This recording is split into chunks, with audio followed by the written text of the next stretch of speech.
I really didn't plan on doing this video this morning as I was on my way into work, but it's taking me a little longer than I was expecting because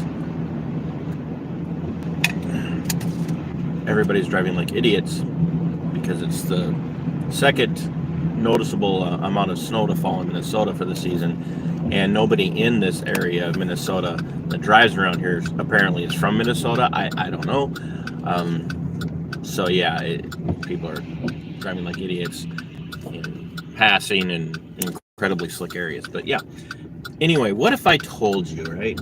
What the heck is this about? I'm going to lose about 75% of you here in about 2 minutes.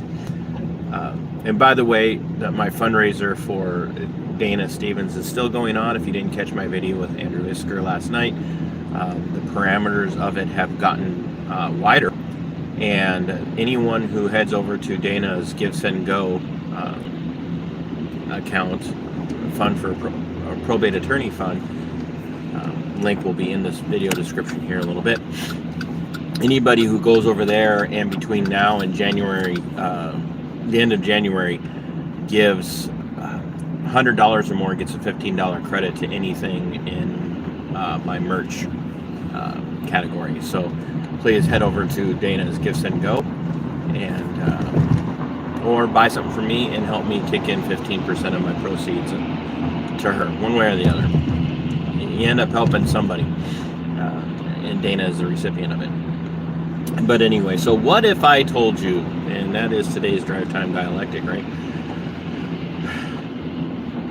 You know, you go back to 2017, 2018, when the whole Q phenom thing started. And you get into 2020 as Q ramped up after the election, all the talking about what the election looked like and how the election swung the way it swung, and on and on and on. One of the narratives by Donald Trump since the 2020 election has been, how he feels, ripped off, and how it was stolen from him. And I'm sick of it, honestly. I'm sick of hearing about it, because quite frankly, more people were interested in complaining than they were in changing anything. And that was part of the whole Q narrative. Trust the plan, trust the plan. I mean, I literally, since last week's debacle of a midterm election in Minnesota, I have received notifications from non-Q types that the Q types have just come completely unglued and have ramped up their Q-a-kook behavior. And, I'm getting claims that Kamala Harris has been arrested for like the 387th time in the last 2 months. I'm getting, claims that the military has activated and is getting ready to come to Minnesota and take over the elections here, and take over the elections in Arizona, and take over the elections in Nevada, and on and on and on. So these people are just absolutely, they've gone nuts. What if I told you? What if I told you that's been the plan all along? What if I told you, Mr. Outsider, Mr. I'm gonna drain the swamp, Mr. I'm huge. What if I told you he's been part of it this entire time? Because I never once looked at him as a political outsider. No, I voted for him in 2020 because I damn sure wasn't voting for Biden. But what if this constant drumbeat of trust the plan by the the Q-a-kooks, and by Q, and even, Trump's fostering of Q and fostering of the Stop the Steal argumentation and whatnot, what if it was all meant to take your focus off of where it matters, which was class action lawsuits to stop universal mail-in voting, class action lawsuits to stop ballot harvesting, because there are places where it's legal to ballot harvest. Legal.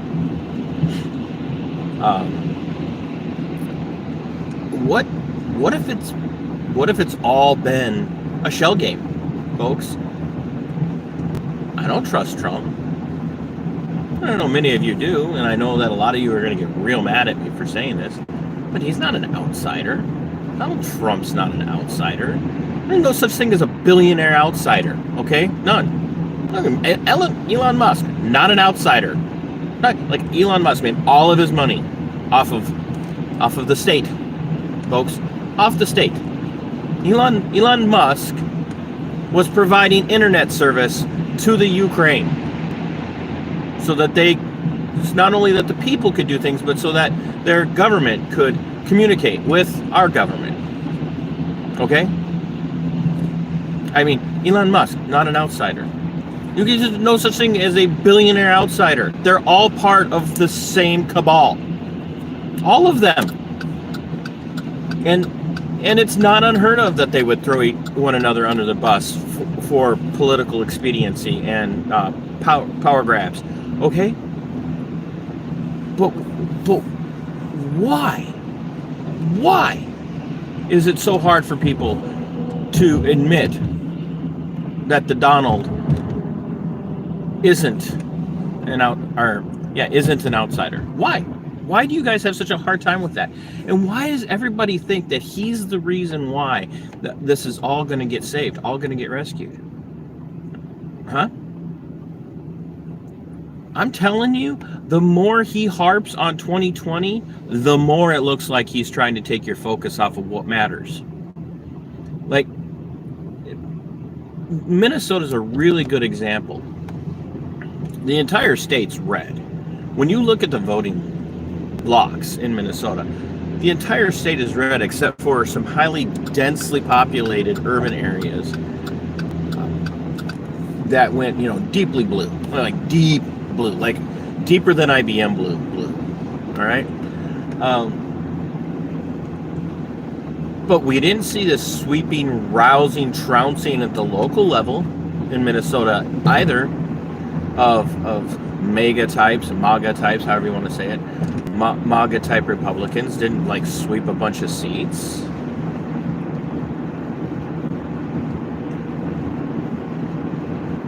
Didn't happen in Minnesota. We didn't get a bunch of paleo-libertarians or paleo-conservatives or constitutional originalists elected to local offices. We didn't get a bunch of them elected to the Senate or to the House here in Minnesota. That didn't happen. Didn't happen. For all their talk of, the great red wave, even in Minnesota, none of it worked out. Because I think people's focus has been on, we can overwhelm, if there's corruption, we can overwhelm it by just pouring people out. You can't. You were distracted. Which is why I didn't spend a massive amount of time talking about it for the last 2 years. Because I think it's all part of the game. And true to form, a lot of the Republicans I know bought into it. Bought into populist Trump. He's not a populist. The only person that Donald Trump is interested in popularity-wise is Donald Trump. Donald Trump doesn't give a damn about anybody but Donald Trump. He doesn't give a damn about middle America. And Donald Trump doesn't care about what's happening in Minnesota. Is he better than Joe Biden? Sure. Is he an outsider compared to Joe Biden? I guess it depends on how you define outsider. He's wealthier than Joe Biden. He runs in elite wealthy circles that Joe Biden would never dream of being able to run in. Is he a better president than Joe Biden could be? Sure. To some degree, on some things. But he's a whiner. He's a whiner. He has no mojo. And the more we focus on him being the nominee in 2024, the more we're going to get complaining about 2020. And it's not going to change anything because nobody's going to actually do the hard work of going out and building the structure that needs to be built for constitutional originalists to really start having an impact on elections. It's not going to happen. Because everybody's focused on this Q level kind of crap instead of actually finding candidates that can win in their local city councils and their local mayoral positions and their local county commissions, because they all think that somehow we've got to take the House and the Senate at the federal state level, and we have to have the White House. And I'll say this again: what we need to be doing as constitutional originalists, as paleo conservatives, as paleo libertarians, as Mises libertarians, Mises caucus libertarians, what we need to be focusing on is nullification at the local level and raising up people who are willing to practice nullification like it used to be practiced in this republic, because that's what's going to save the republic. So stop letting yourselves be distracted by Donald Trump's continued whining about how he got ripped off, about how he's this big target. Like, I know more people across this country who have been targeted far more than he has, who have suffered so much more than Donald Trump is going to suffer and lose. You're like, Donald Trump's never going to go to prison. Donald Trump's not going to lose all of his wealth.